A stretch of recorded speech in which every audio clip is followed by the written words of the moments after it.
Hi ladies, welcome to another video. I am excited for you to join me. Today we are talking about dating, a topic we have not discussed for a while.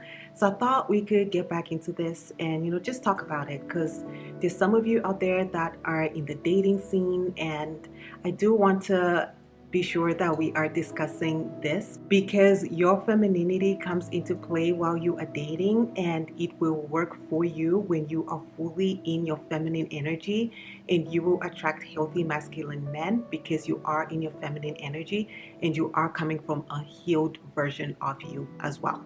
So I thought we could discuss the myths in dating so that we can go into the scene knowing that these myths are there and we are not being misled by these myths.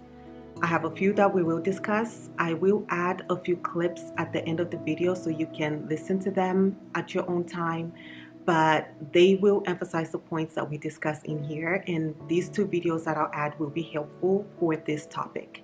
So the first myth that we will discuss is the term gold digger. And I wanted to start with this because I was listening to the audiobook, Steve Harvey's audiobook, and the title is Think Like a Lady, Act Like a Man. And in the second chapter of the book, he speaks about how men created the term gold digger so that they don't have to pay for women, but they can still take the benefits that a woman can bring in their lives and bring to them.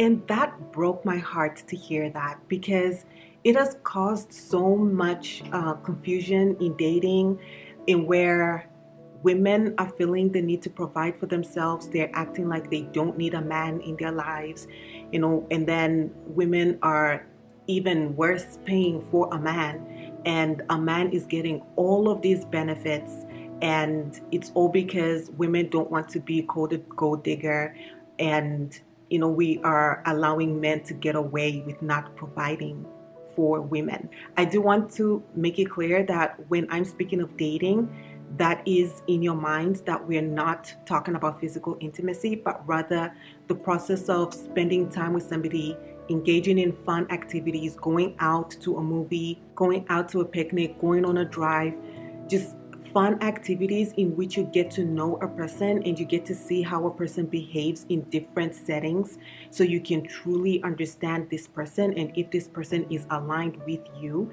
and if you want to continue to know this person and move forward with this person. So I did want to include that disclaimer, but let's continue with the first discussion on the term gold digger. So when I read this chapter and this reality, and the myth of men paying for a woman makes her a gold digger, it truly made me sad, because I feel like some men out here don't even realize that they made this myth, and they truly believe taking care of a woman is them being taken advantage of. It's sad that some men won't differentiate. I will agree, there are some women out there with bad intentions. Yes, women like that exist, but it's not every woman.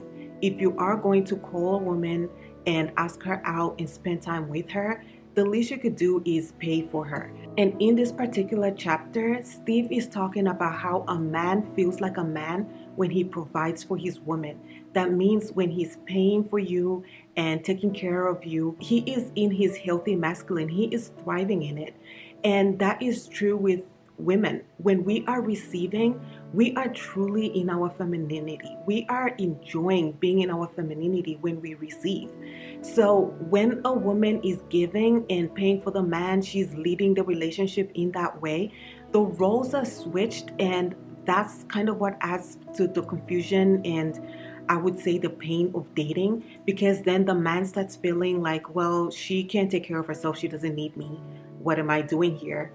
And the woman is frustrated, where she's going, you're the man, you're not taking care of me. What are you doing here? It's so avoidable. And the truth is, it may be something as small as paying for dinner or paying for a movie ticket, but that allows him to start to feel like he is providing for you.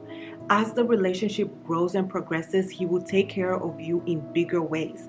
But it starts with this small thing, because if the person you are dating has this mentality of me paying for you makes you a gold digger, if that's his mindset, Number one, you don't want to continue dating this person. And number two, he is showing you that he's a man who does not intend to provide for you in the long run. In the beginning stages, in the dating stages, a man is trying to impress you in this stage. This means he'll take care of you in every way that he can. And if in the beginning stages he is refusing to pay for your dinner, refusing to pay for your movie ticket, he's just showing you that he doesn't have a provider mindset, that is a red flag to pay attention to. And I'm so glad that this book was written, because it's good to listen to a man's perspective, especially when he is out here saying the ways that bad men, I'm not going to say men, I'll say the ways that men with bad intentions take advantage of women. So if you are in the dating scene and somebody is acting like you are a gold digger for him taking care of you, definitely pay attention to that. And that's a big red flag, because as the relationship progresses, if it leads to marriage, he will be looking to you to take care of the family. He'll be looking to you to provide for the children. And in addition to everything else that you would be doing as a mom, he's looking to you to provide financially. There are some men that are comfortable sitting home while the woman is, struggling to provide. And unless it's discussed, some families, that's literally what they want. That's something else. But what I'm talking about is when a man is deliberately watching his woman struggle and he's not stepping up as a man. You don't want a future like that. You don't deserve to be with somebody that treats you that way. So that's what I'm saying. Pay attention to something small like this, because it may be a movie ticket today, and next time it would be something bigger that he's refusing to pay for you. And if you think about it, if a man asked his mom, like, Mom, let's spend the day together, let's go to the movies, wouldn't he pay for her? He would most likely pay for her, because he's taking care of this woman in his life. He's providing for this woman in his life. If a man truly loves you and he wants to make you happy, and even if it's the beginning stages, as I mentioned, he's still trying to impress you. At this stage, he will be willing to pay because he wants to know you more. He wants more from this. He would pay. But if he refuses to pay for his mom, like, we're going 50-50, mom, you pay, I pay attention to that, because the way a man treats his mom is an indicator of how he treats you and how he feels about women in general. So with this myth, I will include a clip of the audiobook at the end of the video so you can hear it directly from the book itself. But I wanted to put it at the end so that the discussion is not interrupted. But listen to this chapter. It's very eye-opening, especially if you haven't read the book. And I'm glad that this information is out there, because we can now be smarter when we are out in the dating field and we know what to pay attention to. Dating becomes easier when you know what to avoid and you know what to look for in somebody.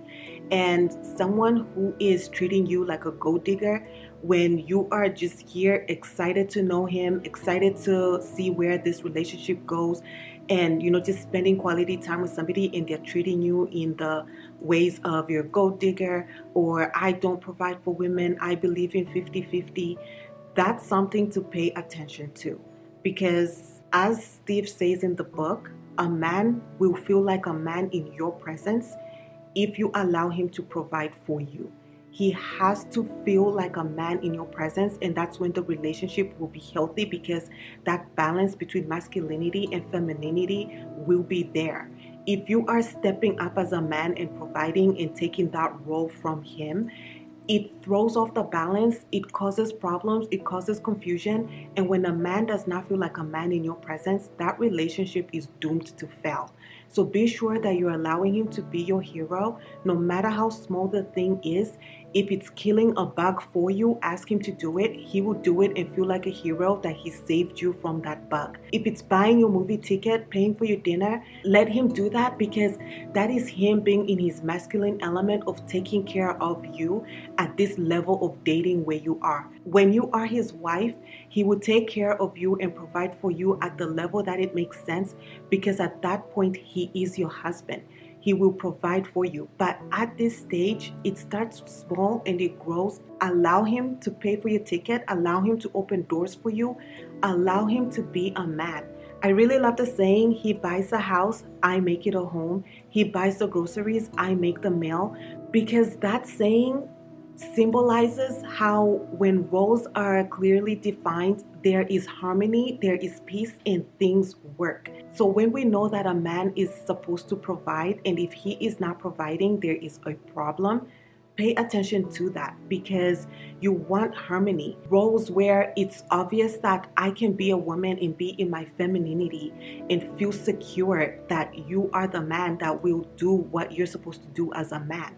Your femininity will come to life when you feel that security from the person that you are dating. If you feel insecure with the person you're dating in whatever way, whether that insecurity is that he doesn't have a job so he can't provide, he doesn't have the mindset so he won't provide, he has these beliefs such as cheating is okay, disrespecting a woman is okay, arguing with a woman in public is fine, you will never feel secure. And when you don't feel secure, you will not fully be in your femininity. And when you cannot be in your femininity, you will not activate his masculinity, and vice versa. I'm not saying this that it's only on the woman, but it's on both. Femininity complements masculinity and masculinity complements femininity. And I know we've spoken quite a bit on this, but it's the fact that it's something so small as taking care of you during dinner, paying for your movie ticket, or providing for you in other small ways, that activates a man's masculinity. And when a woman is acting like Miss Independent, I don't need him, I don't need that, that healthy masculine man will leave you because he's not feeling like a man in your presence, and he will go to another woman who is in her femininity and allowing him to be a man in her life. So be sure that you are paying attention to these red flags and these green flags of a man who's showing you that he is a provider man and does not believe into the myth of all women are gold diggers or paying for a woman, or a man who believes in 50-50. Because if at the stage of impressing you, this is what is happening, just imagine what it will be like years from now when you are comfortable with each other, when you are committed to each other, when he doesn't have to do much to impress you because you are here. What will that look like if the impressing you stage is 50-50? So yeah, just be mindful of that. And I'm glad that this book was written so we can discuss it, talk about it, and I will include a snip of it at the end. The next myth is that all men cheat. This is a myth. Not all men cheat. There are bad men out there. Yes, those men do cheat, but there are also good men who love their women, who respect their women, and don't even think about cheating on their women. They can't imagine bringing that type of pain to the person that they love and bringing that type of pain and disruption into their relationship. There are men out here who truly value their women, who truly value the concept of a relationship, and men who truly value the concept of marriage and what that is about. And this was one thing that I did disagree in the book, where Steve talks about, or most men cheat. I don't agree with that. And if you are somebody who is going into the dating scene with that belief of all men cheat, all men are bad, all this, putting a label on all men, that is exactly what you will attract. If you are going out there thinking all men cheat, you will find all men that cheat. And this is because you will self-sabotage. Even if you found a good man and this man shows that he's committed, he's somebody that values relationships, that values women, and does not want to even bring pain to the woman that he's dating, you will self-sabotage because you will act in ways like you'll be accusing him of cheating, you'll be snooping, doing this, that, the other, acting in paranoid ways, and you won't realize that you are self-sabotaging and pushing that good man away. Be sure that when you are going into the dating scene, you're going with a positive mindset, because that is what will attract a positive partner to you. Go with a positive mindset, but also go with your smarts leading. Go with your boundaries. Go into the dating scene with your list of green flags and red flags and pay attention to that and be strict about them. Because if you're going to ignore a red flag of a man who's giving you signs that he cheats and then you say all men cheat, no, there were flags that were ignored, and that's why we are here. Because even if this relationship starts off good and as the relationship progresses, this partner starts to show you signs of him being unfaithful, you will pick it up at some point in the relationship. Always be smart and always believe your intuition and act in ways that don't sabotage, but in ways that protect you also. So the point that I want to say here is don't go into dating with the belief of all men cheat, all men are bad, all men are this. Don't put a label on all men. I have met men of wealth who, the way they speak about their wives, oh my gosh, it's so beautiful. It's just so inspiring to know that there are relationships that are this healthy. If you listen to podcasts where it's healthy masculine men talking about healthy relationships, their healthy marriage, the things that they do that keep their relationships healthy, you will see that these men exist. Be mindful of the things that you are watching, because if you're constantly watching shows or listening to music where women are being mistreated, women are being cheated on, toxic relationships are all they're showing, or that's happening on the show or on in the movie or in the music, that's all they talk about is toxicity. That will be normalized to you and you will not realize it, but subconsciously that is what you will be picking. You will start to say things like a safe man is boring. He is not this, he's not that. You will start to say things like I'm only attracted to this type of man, and this type of man that is your type is someone that is toxic, because all you're seeing is how he wants to be in this place, that place, that place, and you don't realize that somebody who is actually grounded is safe for you and is probably the better man for you. So just be mindful of the mindset that you are carrying. Heal the things that you need to heal, those beliefs that are leading you to self-sabotage and leading you to be blind to good men, because good men exist, they're there. Watch people who are in healthy relationships, and that would teach you to see the things that you should be looking out for in a man. That will teach you the things that you should be looking out for in a relationship. Those green flags that you may not have thought about, but because you're watching healthy relationships, you're talking to people who are in healthy, successful relationships and marriages, you will be picking things that will help you receive the same.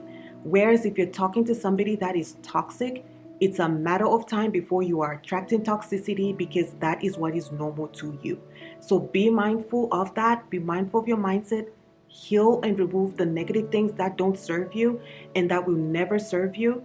And just surround yourself with people who are positive and people who have healthy relationships and marriages. I promise you, these men are there. I've seen it for myself, where a man will literally diss a woman and shoo her away, chase her away, because she is, she's trying to be a problem for him and his woman. Like, this woman has bad intentions. And I've seen that. And that's why I'm saying not all men cheat. Not all men cheat. This is the only thing I'll say about the book. Yes, some men cheat, but it's not all men. And another point I want to mention that I didn't like about that part is that when there's that whole concept of men cheat, it's just what men do, I feel like that gives men indirect permission to cheat. And that's not good, because the truth is anybody can cheat. It's just up to the individual. If somebody wants to cheat because they don't value their partner, they don't value their relationship, their mindset is just, that's their mindset. They will cheat regardless of the good woman that's in front of them. They will cheat regardless of the good man that's in front of them. If a person is toxic and just has that mindset, belief, and mentality, they will do exactly that. So judge a person on his individuality, judge a person on their beliefs, their morals, how they behave, how they act. Judge that rather than going with a blanket belief, and especially a negative blanket belief. don't do that, because it will just lead to you self-sabotaging, and you won't enjoy the process of dating, where you just keep attracting and entertaining men that are not good for you instead of getting rid of them the moment you notice the red flag, so that you can get to know the person that is a green flag. The next myth is that he will leave if I am celibate. This is a big myth, because if a man values you and respects you, he will respect your boundaries. If you say I am waiting before marriage, a man who loves you and respects your boundaries, he will wait with you until marriage. And what I love about this waiting until marriage is that it gives you time to get to know somebody on a deeper level.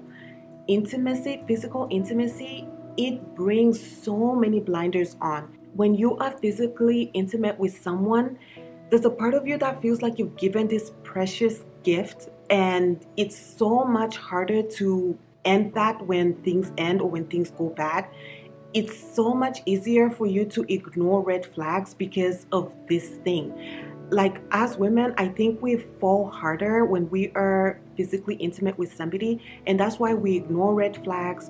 We tolerate things that we otherwise wouldn't. We forgive things that we otherwise wouldn't. And then it's not until years later, when we are done and tired, that we'll sit back and go like, why was I with this person for so long? And it's because you have the blinders on of being physically intimate with this person. There's a reason why God made this to be the thing that connects a husband and a wife. There are so many chemical things that happen in the mind and in the body when that's happening, that brings you closer to your husband. That is the purpose of that in marriage. It brings you closer with your husband, not with somebody that you just met, not with a one-night stand, not with a boyfriend. It's harder to walk away when you're physically intimate with somebody. It just feels 10 times harder. But if you're not physically intimate with someone and the thing doesn't work, you're just like, okay, well, it was nice getting to know you. It was nice having these fun activities, going out here, going out there, but we're not a match. And it's easier to end it that way. You never go through a struggle, a big struggle of ending a friendship. Yes, it hurts, but it's not a connection that just feels so impossible.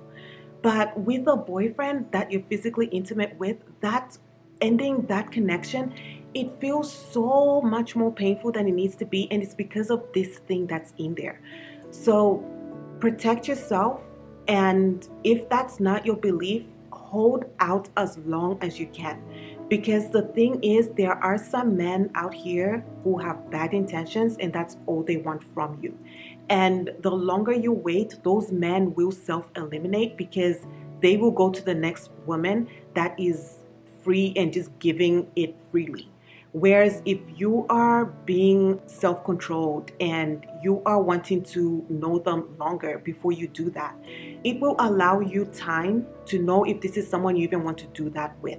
Because maybe you will see a red flag that can only be revealed with time. Maybe the longer that you're spending time talking to this person, they say something that just tells you like, no, this is not going to work. You will be grateful that you waited as long as you could and you did not give this person who does not deserve you in that way this precious gift. You will be grateful to yourself. This I promise you. So if you don't believe in waiting until marriage, hold off. That's the best advice I can give you. Hold off for as long as you can until you truly get to know this person. And another thing I want to mention is that I've seen a lot of videos where people are talking about waiting until marriage, and I'm happy that that message is out there, because I've come across videos where men are saying, ladies, slow down, like I'm trying to get to know you, or ladies, close your legs. And it's just so embarrassing to read these type of things where men are the ones that are having to reject the woman because she's moving so fast. There are some men out here who truly want to know you, especially if he is serious about you. You will know when a man is serious about you because physical intimacy is not what is leading. And the comments that he says to you, the compliments that he gives you, it's not only about your body. It will be about your brain, your soul, everything that makes you beautiful beyond your body. And I truly believe that men appreciate a woman who is rare in this way. In today's time, it feels like it's rare to find a woman who is celibate, or just to find someone who's celibate. It's rare to find someone who is still a virgin at a certain age. It's so rare, and I feel like people will respect that because it's something that's rare. Because it's rare, it makes it beautiful. And I feel like people will respect that. The people that don't, the people that are showing you that I'm not going to wait, I'm not into this whole thing, let people make their decisions.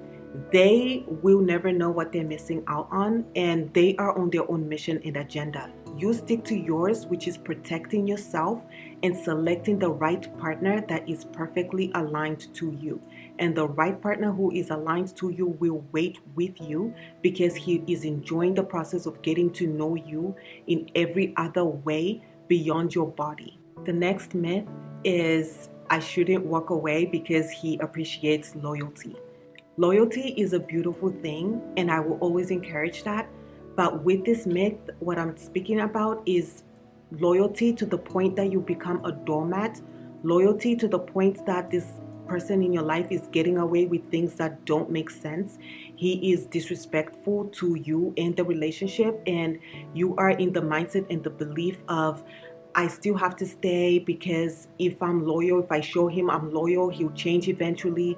If I show him I'm loyal, he'll respect me eventually. You can never make someone do something that they don't want to do. The only thing you can do is protect yourself. So if somebody is treating you in a way that they are taking a risk of losing you, walk away. Because when somebody sees that you are serious with your self-respect, when somebody sees that you are serious with your boundaries, that teaches them to respect you. When a man does not respect you, that's when he will do things that are crazy. And even when he's doing these crazy things, you're staying. The level of crazy keeps increasing, keeps increasing, keeps increasing until the day you get tired, or until the day he gets tired of getting away with things that don't make sense. Because people know when they're mistreating somebody else. They know. And they know when they're not being the best version of them to you. And I think that men know. They test you. Testing people is just human nature. Women test men, men test women. It's just human nature. But when you are ignoring so many things that you should not be ignoring, it will only lead to more disrespect with time, and eventually it will lead to you being damaged. Don't be so loyal to the point that you become a doormat and you are treated like a doormat.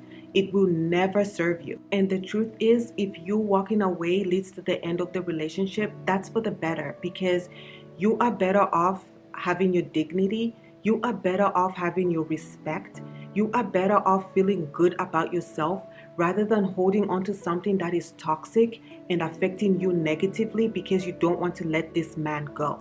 Sometimes, unfortunately, people appreciate someone when they are gone, and that's why walking away wakes men up, because when they wake up to what they could possibly lose, and when you are gone, they see the value you were actually bringing, the encouragement, the positive talk, the compliments, whatever other thing that you're adding to his life. When you leave and he sees that these things are gone with you, that is when he will wake up and start to act better. But if you stay and you're still doing all these good things, you're still rewarding him regardless of the bad, negative behavior and treatment, it literally will not help you, and the relationship is doomed to fail anyway, because as I mentioned, either he will walk away to find somebody else, or you will get so tired and fed up that you will walk away. So be loyal, but don't be so loyal to the extent that you become a doormat and it doesn't serve you. The next myth is dating potential. Stop dating potential. Date the reality of the person that is in front of you. That is how you save yourself years of dating someone who's not good for you, and that's how you save yourself pain. Because when you are dating potential, you are believing more in someone than they maybe even believe in themselves. Stop dating potential, because you could be dating something that you believe about somebody and they may not have that same belief, or they may not have that same thing that you are hoping they achieve. They may not want that thing.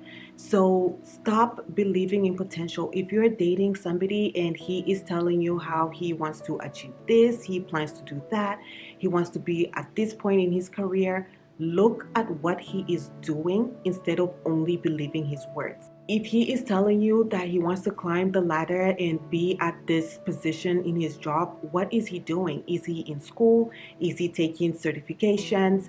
Is he applying at other companies so he can achieve that thing? That is a potential that you should believe in, rather than someone who keeps telling you, oh yeah, I want to do this. 1 year passes. I'm going to do this. 2 years pass. I'm going to do this. 3 years pass. That is the potential that I'm talking about. Stop believing in that. Look at what somebody is doing and make a decision based on that. Because if you are making decisions based on a dream that somebody is selling to you, you will just be in that relationship longer than you need to, and then you will leave that relationship with nothing to show for it. A plan with no dates is just a dream. So if somebody is not showing that they're actively doing things, they don't have goals lined up, they don't have whatever that shows you they are serious about what they're talking about, that is a dream. Stop dating a dream. Stop dating a fantasy. You are only setting yourself up, and you don't want to be mad with yourself years later because you kept believing in somebody and you missed flags and you missed things that are obvious because you're now out of it. Another point on not dating potential is to look at the person that you are dating. If you're dating someone and he's a bad boy and you think you are the woman that's going to change him and you're going to, do all this, that, and make him a better person, only a person can change themselves. You never can. Stop dating potential. Stop dating hope. Stop dating things when it's obvious it's not going to be. So if you have the sign, the intuition, whatever, to walk away, listen to that. Pay attention to what is actually happening. Pay attention to what this person is showing you, who they truly are, and make decisions based on that, rather than making decisions based on potential and giving so much of your time, your energy, giving so much of your femininity to somebody that is not serious about you or serious about their lives. You cannot want something more than somebody, and you cannot change somebody. You are your biggest project. Put your energy on you, and your partner should be an addition. They should not be a project. You should enjoy the person that you're dating and not feeling like it's work to date the person that you are with. The next myth is that asking questions will annoy him. This will not annoy him. Ask questions, because then you will make decisions that are best for you. This is smart dating, because again, you're not dating potential, but you're speaking to the person and finding out where their beliefs are, what they're thinking, and what they truly want. Because an example I can give is, let's say you're dating someone for years and you're believing that they want to go to the next step, and the next step being marriage. And then years later, you find out that the person you've been dating doesn't believe in marriage, never wanted to get married, and you've wasted all this time with this person. So ask questions, and asking questions, you don't have to do it directly, like, will you marry me at some day? Not like that. But there are questions that you can ask that let you know a person's mindset and lets you know somebody's belief system. If you're asking a question and the answer you get back is something along the lines of, oh, all marriages fail, I don't like the idea of marriage, I don't this, that gives you an indicator of where his mindset is on that topic or on that idea. And that should let you know that he probably sees marriage with you this way. Marriages don't work. I don't believe in marriages, so I don't believe in marrying you or anybody. Protect yourself by asking questions. Ask smart questions, and that will protect you. Because if you are working on an assumption, assuming we're going to the next level, it's just a matter of time, you are making an assumption based on your beliefs, and it's also an assumption based on what you want. It's not even an assumption based on your partner's wants. And that's why ask questions, because you're getting the true answer from the person. Ask the person. Don't ask the whole world, what do you think this means? What do you think that means? What does this look like? In some scenarios, yeah, but not on everything. There are some things that only the person you're dating can answer you, and only the person you're dating is a person that should give you an answer on this thing, because it's between you and him. And the final myth that we will discuss in the video is that him keeping you a secret means he's keeping the relationship private. Absolutely not. If you are a secret, this means this man does not take you seriously, he does not value you, and he does not see a long-term future with you. Walk away. If somebody is keeping you a secret, that is a big, big red flag, and you should not ignore it. There is a difference between keeping something private and keeping it a secret. Keeping things private, yes, not everything should be out there for the world. There are some people who are envious. There are some people who enjoy misery and they just want to ruin a good thing. So yes, some things can be kept private, but you as the person your partner is dating, you should not be a secret. People should know that he's dating, and they should know that he's dating you. Think of a mistress. They are a secret, and it's just not a good way to be treated. It's very toxic. There's nothing cute about it, and you don't want to be number two in this person's life. It just doesn't work. It's toxic. Always be number one in this man's world. You don't want to be number two. You don't want to be a secret. You are his woman. He should be proud of you. A man who loves you is proud to show you off as a woman. He's proud to announce to the world, this is the woman I'm dating. He is proud to let every man know, this is mine. You cannot get her. And if he's keeping you a secret, that is not a good look. And that's, again, going back to the point of mistresses. That is what most men who are cheating do. They keep you a secret so that they can do whatever with you in the dark and go out there and act like they're this, man who is not doing this thing. Don't be a secret. And if you are being kept a secret, there is a reason. And as we mentioned in the point before this, ask questions so that you know why. You know why you haven't yet met his family. You know why you haven't yet met his friends. You know why he hasn't invited you to this place, that place, the other. You know why, but ask the question so that you protect yourself, so that you are not a secret for years on years on years. It will just leave you damaged. It will leave you unhappy. And you are such a beautiful woman that no one should be acting like they're ashamed to be seen with you. No one should only want to see you in this dark space at this time only and not take you out in the world and have you on his arm. You are such a beautiful woman, and for someone to not see your value and keep you a secret, that speaks more about them. But also walk away, because being loyal to someone who is not caring for you or someone who is not showing you that they value you does not work. As I mentioned, the relationship is doomed anyway, so you might as well just end it so that you don't progress into getting more damage from this treatment and this behavior. So yeah, being a secret is a big red flag. Pay attention to that and walk away, because unless there's a really good reason, it's a big flag and I wouldn't ignore it. So those are the dating myths that I had for this video. If you have anything extra to add, put it in the comments. We would like to hear it.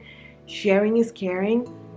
These myths and these realities about dating could save another woman pain, could save another woman, from being mistreated and all of that. But as I mentioned, I will add the 2 videos that I spoke about. The first being this lady who is, I just love her video, but she's talking about how you have to pray to God to take away people that are not good for you, to take away your desire for men that are not good for you. A lot of these myths that we've discussed, some of them can easily be ignored. When you like someone so much, you will forgive the fact that he's making you a secret. When you like someone so much, you will give into being physically intimate with them, even though that's not what you believe in, but you have this fear of losing them. And that's why I wanted to include this video, because she talks about asking God for strength to let go of people who are not good for you.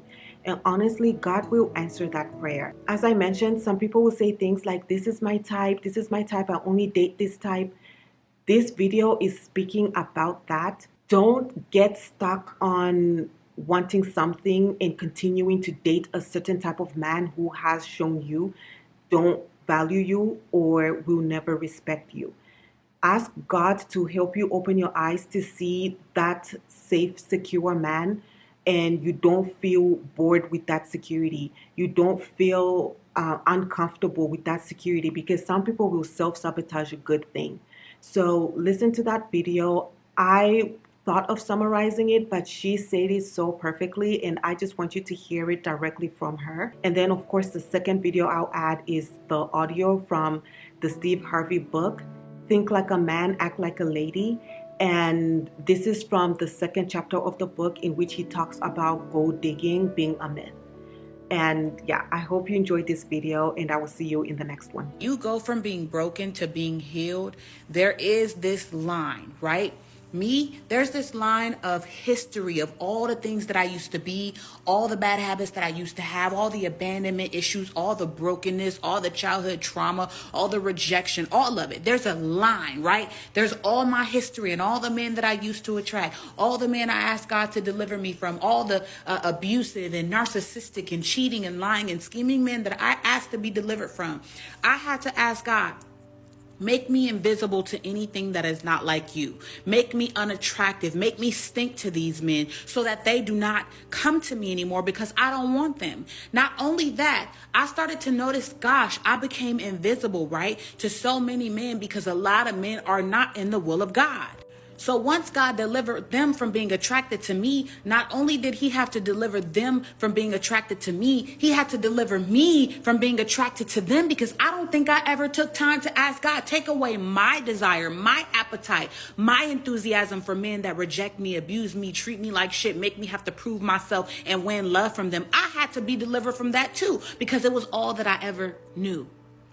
Now, when you get delivered, right, there's always Egypt, then there's the wilderness, then there's your land overflowing with milk and honey. There is this line. There's this line of who I used to be, and then there is this who I'm becoming and the kind of men that I want to attract. Right now, there's this wilderness. So I have to become comfortable with being by myself, seeking first the kingdom of heaven, focusing on loving myself and loving God, setting so many boundaries to where when a new man comes into my life, I don't lay down my boundaries. I do not make a man into my idol. So that way, when he blesses me with the husband that I prayed for, everything that I wanted and desired, I will not place it above him. Not only that, you have to go through the loneliness, the quietness, the isolation, so that way you don't confuse the two, because right now you are still on the line. This means that I'm not quite who I want to be yet, but I'm not who I used to be. So right now there's too close of a chance that I'll still attract the man rooted in my history, my pain, and my abandonment, before I will attract the man that's rooted in my healing, my deliverance, and my breakthrough. Therefore, I need to stay so saturated in the presence of God so that I don't fall into the temptation of the enemy that takes me back to Egypt, into slavery, the brokenness, and the rejection. When you go into isolation, it's really God keeping you for himself, because even though he's delivered you from Egypt, he has to get Egypt out of you. The people who were being delivered from Egypt into the promised land, they stayed in that wilderness for such a long time because there was some uprooting, there was some change that had to be done, there was some breakthrough that needed to be done, so that they didn't take their history into their future. And I'm just saying, when God isolates you, let him. Because you go out of desperation and out of loneliness. Well, why nobody want to talk to me? Nobody pursuing me? Because that's not who you're trying to attract anymore. You want to attract someone who's healed, someone who's in the presence of God. God has to give you an appetite for the land overflowing with milk and honey. So you're not desiring wilderness food like manna and quail that came from you when you were in your season of desperation and famine. You're not going to partake in the things that you used to partake in, because God is trying to give you the land overflowing with milk and honey. And it's lonely sometimes. You feel like you're starving sometimes. But I'm trying to tell you, it's better for you to go without than to partake in the things of your slavery and the things of your history and the things that you already asked God to deliver you from, because you'd be just like a dog returning back to its vomit.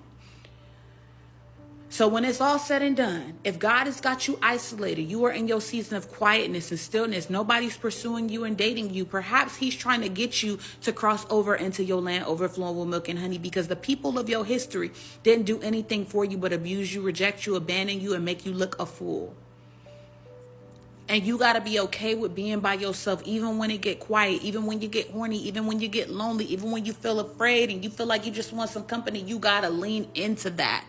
I'm not just talking to you. I'm talking to me. Lean into that quietness, because you never had quietness before. You've always went to somebody when you felt alone and isolated. What did that result in? You getting your feelings hurt. You always ran to the world for all the things that you thought you needed, when God is telling you, run to me, run to me. I'm going to give you everything you need. And when you finally are ready, you will be able to cross over into your land overflowing with milk and honey. But as long as you continue to crave slave food, crave the things from your history, the rejection, the abandonment, as long as you go and partake in situations and situationships that don't serve you or serve me, you're going to continue to stay in this wilderness. So thank God for the wilderness, because it means you're crossing over, but you don't want to stay there longer than you have to. So be still. Don't cry about the waiting season. Just wait until God gives it to you. When is your proper time to cross over? When is your proper time to meet your husband, to enter into your land? You will. And you won't be desperate when you do it, because you'd be so focused on being filled by the Holy Spirit, the renewing of your mind, the transformation of your soul, that you won't even realize how far you've traveled from where you used to be to who you are now. So if you healing, keep on healing. But don't go back to the place that broke you just because you feel isolated. And I'm not just talking about relationships at this point. Don't go back to the old habits of your history, your family, your work, your anything. When God is trying to deliver you from one place to another, there's always going to be a wilderness in between that. And that wilderness, you're going to have to depend on the miracles of heaven. You're going to have to depend on God to be your comfort, to be your light, to be your joy, to be your family, to be your provision, to be your finances, to be your peace of mind. You're going to have to depend on him, because when you are in your wilderness, that's when you need the miracles of heaven. Because when it's finally time for you to cross over, finally time for you to reach your breakthrough, you're going to be overflowing with milk and honey. Everything you need in that land is going to be supplied. Therefore, the miracles are going to cease. And you don't need to be looking forward to miracles when God is already giving you an abundant land overflowing with milk and honey. Be patient and be still. And a man who truly loves you would never make you ask for money for necessities. He would make sure that you need and mostly want for nothing. Because every pat on the back he gets for bringing more money into the house, every kiss he gets for handing over cash for school clothes and supplies and toys, every bit of appreciation he gets for keeping the lights and cable on, boosts his prowess as a man. That's why, if he's a real man, he will always put buying something for himself far below his responsibility to provide for his family. His need for another set of golf clubs or expensive shoes or a fancy car or anything else men like to spend their money on will pale in comparison to providing for loved ones, because those golf clubs can't make him square his shoulders the way true appreciation from a woman can. Consequently, everything he does is going to be about trying to make sure the woman he loves has what she needs. Now, I know that expecting a man to care for you financially, no questions asked, in an age in which women have been raised to be financially independent of men, gives you pause. If you've been taught all your life to go Dutch on your dates and pull out your own checkbook when it comes to paying your bills, and you've been repeatedly told that you can't depend on a man to do anything for you, then it's understandable why you can't wrap your mind around this simple concept. But remember what drives a man. Real men do what they have to do to make sure their people are taken care of, clothed, housed, and reasonably satisfied. And if they're doing anything less than that, they're not men. Or shall we say, he's not your man, because he will eventually do this for someone's daughter, maybe not you. I'm here to tell you, though, ladies, that the term gold digger is one of the traps we set to keep you off our money trail. We created that term for you so that we can have all of our money and still get everything we want from you without you asking for or expecting this very basic, instinctual responsibility that men all over the world are obligated to assume and embrace. It's a get-over term, ladies, one that has a very legitimate premise. There are, of course, women who date and marry solely for the cold, hard cash. but one that has been wrongly and almost universally applied to any woman who has made clear that she expects her man to fulfill his duty as a man. Know this: it is your right to expect that a man will pay for your dinner, your movie ticket, your club entry fee, or whatever else he has to pay for in exchange for your time. You all have to stop this foolishness with the "I pay for my dinner so he knows I don't need him" approach. Thank you again for watching my video. I wanted to say, take a moment to check out my online jewelry store, Pretty Dainty. It is faith-based jewelry that is both elegant and beautiful, and when you wear it, it is a reminder of God's love and His promises for us and His plans for our lives. I will link the website below, and happy shopping with lots of love, Nia.